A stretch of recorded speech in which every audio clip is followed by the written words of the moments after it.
मंडळी, जर एखादी स्त्री तुम्ही सांगितलेली गोष्ट 5 मिनिटात ऐकत असन तर ती आहे तुमची आई.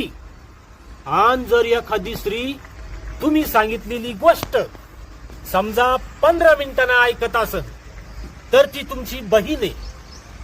आणि जर समजा एखादी स्त्री थोडं समजून सांगितल्यावर म्हणजे अर्ध्या घंट्याना तुम्ही सांगितलेली गोष्ट ऐकत असन तर ती आहे तुमची मुलगी.